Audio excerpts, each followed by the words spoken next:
জুলাইয়ে শুরু হওয়া কোটা সংস্কারের দাবিতে শিক্ষার্থীদের শান্তিপূর্ণ আন্দোলন দমনে বল প্রয়োগের পথ বেছে নেয় স্বৈরাচার শেখ হাসিনা সরকার। পুলিশ, র্যাব সহ আইনশৃঙ্খলা বাহিনীকে ব্যবহার করে চালানো হয় গণহত্যা। এর জেরে শিক্ষার্থীদের কোটা সংস্কারের আন্দোলন পরিণত হয় ছাত্র জনতার এক দফা দাবিতে। জুলাইয়ের শেষ থেকে আগস্টের শুরু, শেখ হাসিনার নির্দেশে আইনশৃঙ্খলা বাহিনীর চালানো গণহত্যার মুখোমুখি ছাত্র জনতা। অসহযোগ আন্দোলনে ৪ আগস্ট অগ্নিগর্ভ রূপ ধারণ করে রাজধানী ঢাকাসহ গোটা দেশ। ছাত্র জনতার অভ্যুত্থানের মুখে ৫ আগস্ট ক্ষমতাচ্যুত হয়ে শেখ হাসিনা পালিয়ে ভারতে আশ্রয় নেন। অবসান হয় দীর্ঘ ১৬ বছরের স্বৈরশাসনের।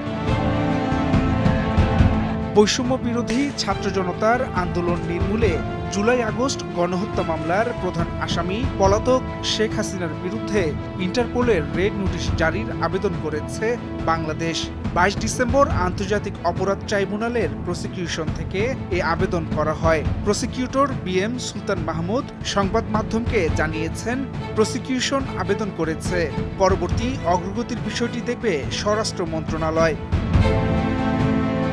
এর আগে গত ১০ নভেম্বর আন্তর্জাতিক অপরাধ ট্রাইব্যুনালের মামলায় ভারতে পালিয়ে যাওয়া সাবেক প্রধানমন্ত্রী শেখ হাসিনা ও পলাতক আওয়ামী লীগ নেতাদের গ্রেপ্তারে ইন্টারপোলের রেড নোটিশ জারির বিষয়ে পদক্ষেপ নিতে পুলিশ মহাপরিদর্শককে চিঠি দেন চিফ প্রসিকিউটর মোহাম্মদ তাজুল ইসলাম।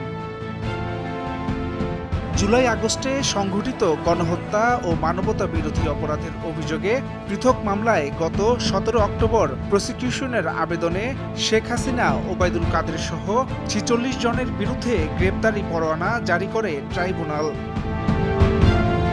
গ্রেপ্তারি পরোয়ানা জারি করা অন্য আসামিরা হলেন শেখ হাসিনার বোন শেখ রেহানা, শেখ হাসিনার মন্ত্রিপরিষদের সদস্য মোহাম্মদ এ আরাফাত, আসাদুজ্জামান খান কামাল, আনিসুল হক, দীপু মনি, আকম মোজাম্মেল হক, শেখ হাসিনার ছেলে সজীব ওয়াজেদ জয়, সাবেক মন্ত্রী জুনায়েদ আহমেদ পলক, শেখ সেলিম, ব্যারিস্টার ফজলি নূর তাপস, শেখ ফজলে শামস পরশ, সাবেক IGP আব্দুল্লাহ মামুন, ডিবি হারুন, পুলিশের সাবেক কর্মকর্তা বিপ্লব কুমার সরকার, প্রলয় কুমার জোয়ারদার, সাবেক র্যাব ডিজি হারুনুর রশিদ, সাবেক সেনা কর্মকর্তা জিয়াউল আহসান, হাসিনার সাবেক উপদেষ্টা তারেক আহমেদ সিদ্দিকী, বিচারপতি মানিক, ডক্টর জাফর ইকবাল, সাবেক পুলিশ কর্মকর্তা মনিরুল ইসলাম সহ ৪৬ জন।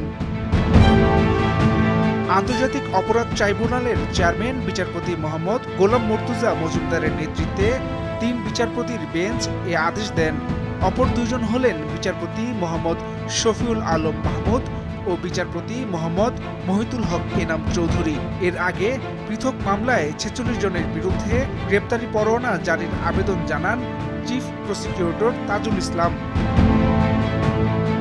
জুলাই আগস্টে ছাত্র জনতার আন্দোলন দমনে আওয়ামী লীগ সরকার, দলীয় ক্যাডার ও সরকারের অনুগত প্রশাসন, আইনশৃঙ্খলা রক্ষাকারী বাহিনীর একটি অংশ গণহত্যা ও মানবতা বিরোধী অপরাধ সংঘটিত করে। আন্তর্জাতিক অপরাধ ট্রাইব্যুনালে এই অপরাধের বিচার কাজ চলছে। হাসান শাব্বির, ভোরের কাগজ।